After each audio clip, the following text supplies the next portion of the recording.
Welcome back, Seattle. Thank you so much for listening to the Rise Seattle podcast. I am here with my dear friend and amazing badass lady boss, Kim Gorsline. Kimberlee Marie Interiors is her business, and then she just launched this awesome company that I want everyone to go and check out called Placed, and we're going to get into that here in a second. Kim, welcome to the Rise Seattle podcast. Thank you for coming on. Yeah, thanks for having me.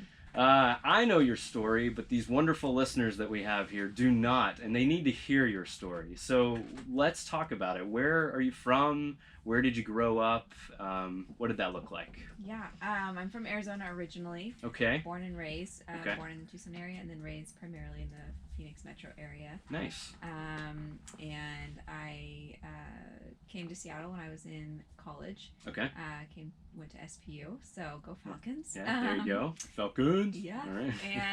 And I came just to go to school, and fell in love with the Northwest, and fell in love with my now husband Tyler, and we just kind of started our life up here and got married, and I've been here ever since. So. That's awesome. Very cool. What was it like growing up in Arizona? Is it hot? Is it muggy? I've honestly never been to Arizona. Oh yeah. So I need to go there at some point.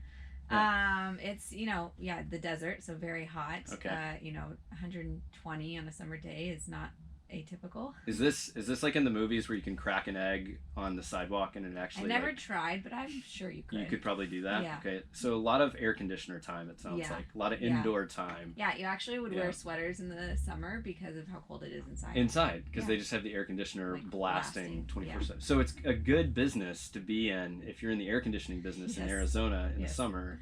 You're doing okay. Yeah. That makes sense. Yeah. Okay. So. What was it like growing up there? Like, was it you're an interior designer, which again we'll get into that, but is there like a design scene in Arizona, or is it like? I'm sure there is. Yeah? I mean, Instagram would tell me yes now. Sure. There is. I don't know. I feel like everything's like Arizona print right now. Yeah, that's like info. Cactus. Are very popular. Very anthropology right now. Yes. Yeah. Okay. So yeah, the desert is trending.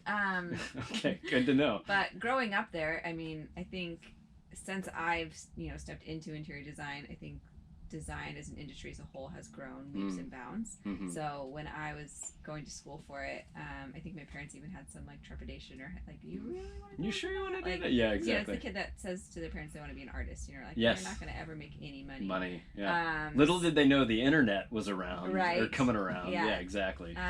So, yeah, I don't know that there really was a design scene growing up. I just I knew that I enjoyed being creative, and I wanted to, spend my life doing something that I enjoyed.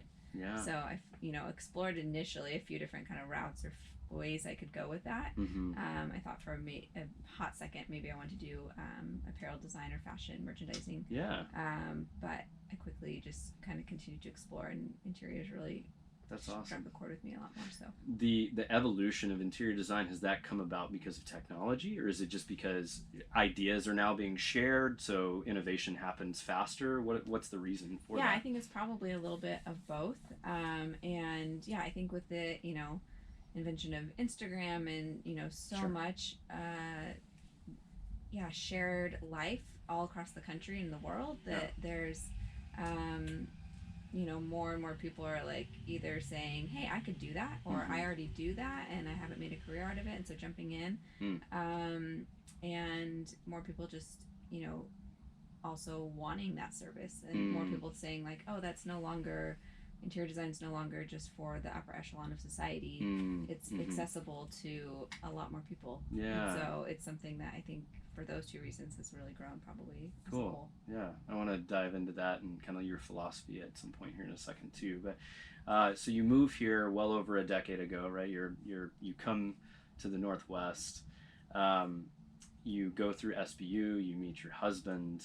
What about the Northwest was interesting to you, or what kind of called you here, right? Because we talked to a lot of transplant. I'm a transplant myself, but was there something about? Was it the people? Was it the atmosphere where you're just like, no more 125 degree summers? I'm tired of it. What was it that like kept you here outside of obviously meeting your partner, spouse? Yeah.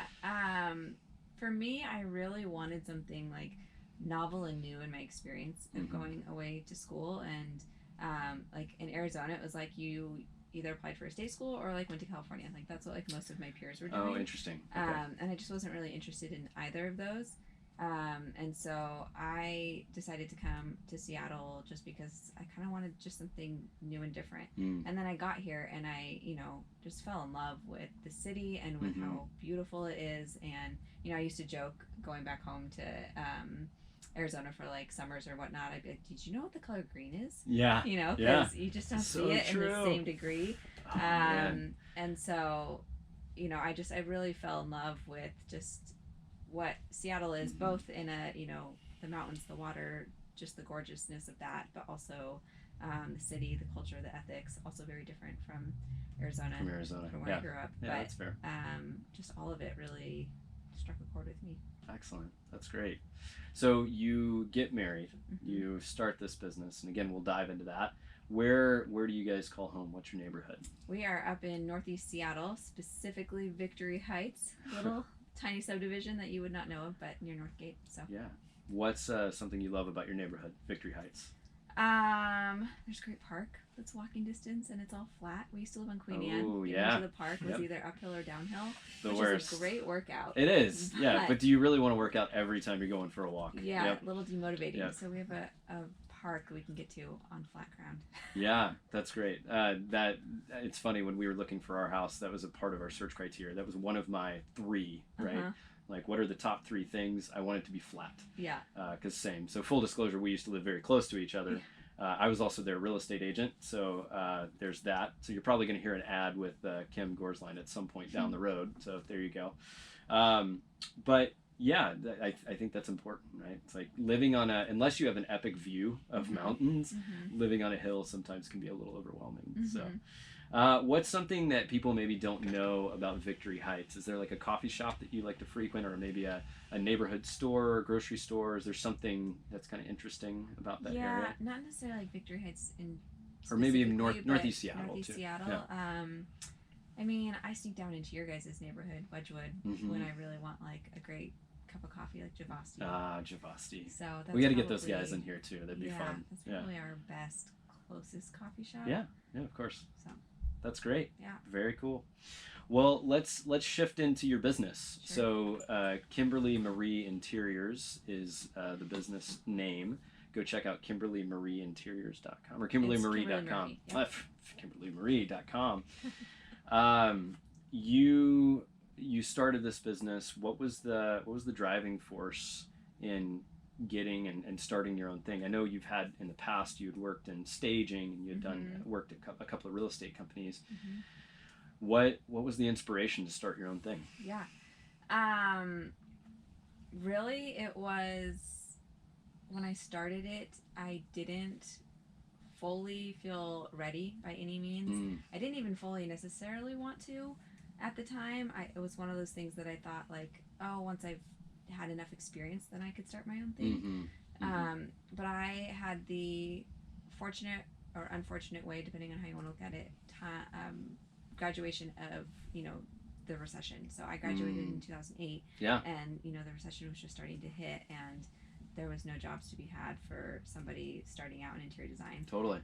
Everywhere I would interview with, or even I couldn't even get an interview. I'd just call, like, did you get my resume? And they're like, if you had 5 years experience. I'm like, how am I supposed to get that? No one's if I don't, yeah. So I am pretty persistent, and I just kind of decided that I wasn't going to let that be the thing that stopped me from doing what I wanted to do. I started doing some design assistant work for actually a interior design professor I had. Oh, nice. And he had his own full-time business in addition to being a adjunct. And so I would do some work for him, and then I was all the while working at a real estate company, but slowly, like you mentioned, got into staging, and then in the midst of that, I decided that I was going to just launch my own business and just go for it. Excellent. So, what year was that? That was 2010. Wow. When I started it. Yeah. And it wasn't until 2012, I think, that I started doing it full time. So Wow. I still did it on the side while I, had a full-time gig. Yeah, that comes up a lot actually when asking specifically entrepreneurs, like, what's the biggest piece of advice you would do if you have a dream? It's to table it and basically have it be a side hustle. Put that time and energy and passion into it, and then you can build it up, because it's so hard to just start from scratch, and you run into so many like hurdles. I know there's people out there that can just jump full force, but you got to pay the bills too. So yeah, that makes sense. That's great. And you're a mom as well, so you've got 3 kiddos. Yeah, 3 little girls. What does that look like, being a business owner and being a mom at the same time? And I would say just being a parent, because you know, there's equal weight there. At least there should be in 2019. Men, get out there and hang out with your kids. What does that look like? For me, I feel like being a mom and also having my own business and my own job and identity, and that is really, at the end of the day, makes me a better mom. Like, I know that I have enough of this drive and this passion in me to want to do this, that I'm not, on the days that I'm working, I'm not wondering, you know, am I making a mistake by doing this kind of thing. I know that for me, the way that I've kind of set my schedule right now in this season is that I'm kind of 3 days on and then 2 days with the kids. So it's kind of trying to strike that balance of, you know, while they're young, while they're little, wanting to get as much time with them as I can, but at the same time knowing that if I gave them all of my time, I'd probably be resentful of not, you know, doing something for me too. So well, and then they're also not watching you live out your dream and passion, right? Like one of my favorite things there's like an inspirational person named Brian Buffini, who I listen to quite a bit. He's a coach and does real estate training and stuff. But he was talking about, like, my kids do not listen to what I say, probably not a word, but they mimic everything I do. And I think it's inspiring to me. Seriously, like it's inspiring to me to hear, you know, I'm living out what I'm supposed to do. And there's these complexities of being a parent. I mean, I was literally having this conversation with Jen, my wife, earlier today, of like, I love my job. This is amazing. And she's like, yeah, you got to also be present with the kids. And it's like this constant tug and pull that I think we all face, people who have careers, they're driven, they're passionate. So I'm proud of you. It's exciting stuff. What's your favorite part about being an interior designer? Oh man, I mean, probably just the creative, like the, you know, drumming it up, coming up with designs. If I had all the time in the world to be in like SketchUp or like 3D rendering, like I really love that. The hard part about that is that it could be a total time suck. Like, you have to be like, you know, the quicker you can be at it, obviously the better, but when, as you build your business, I would imagine that becomes more outsourced, because you're developing the future of the business, right? You're big, you know, big level, higher, you know, on the food chain kind of thing, casting vision and all of that. But yeah, I really do love that part of it. I love just the pulling designs together. You know, every project is getting to start fresh with a clean slate, and so it's kind of fun to do that. And also the challenge of, you know, you're working with clients and real people, and they have their own preferences and what they want to see, and so there's a little bit of like this, okay, I want this to look really fabulous, but really fabulous to them, you know? So for sure. That's kind of a code to crack every time, and a puzzle to solve. That totally makes sense. It probably involves a lot of active listening and really trying to put yourself in their shoes. Yeah, absolutely. That's awesome. Very cool. Well, so personally, I get overwhelmed when it comes to design. I know I'm a real estate agent, right? And I should be like this person who understands design, but I love connecting with people. I love helping people. I love negotiating, right? All of these things that line up really well with real estate. But when it comes to, I'm not necessarily passionate about real estate. I'm passionate about getting someone into a house that is going to actually complete their lives, right? So walk me through like how I get overwhelmed by all the trends, what's in vogue, right? Like last year it was tuxedo cabinets, right? So, and for tuxedo cabinets are one color on the bottom and a lighter color on the top, or vice versa, right? Or mid-century modern now is like the in cool thing. Apparently desert is now in vogue, right? How do you stay on trend? Like, what does that look like for you? Which I imagine could even be a rabbit hole as well, since we have the internet. But what does that look like to stay ahead of the curve for your business? Well, I think, you know, So there are always trends, and we go to market. We don't go every market because there's so many, but Okay. we do go to market to try to stay on top of like what's the latest and greatest, what's the newest thing. What is market again? So there's High Point Market in the interiors world, which is in North Carolina, and that's kind of where a lot of our furniture manufacturing originates. If it's American made, a lot of it is in the Carolinas or Yeah, who'd have thought? In that kind of region. And so, it's this tiny little town, and then like I don't know, 75,000, 100,000, maybe even more designers like descend on it for a week. Whoa, so, crazy. There's 2 markets a year, and so it's kind of like Fashion Week, but for the interiors world. Excellent.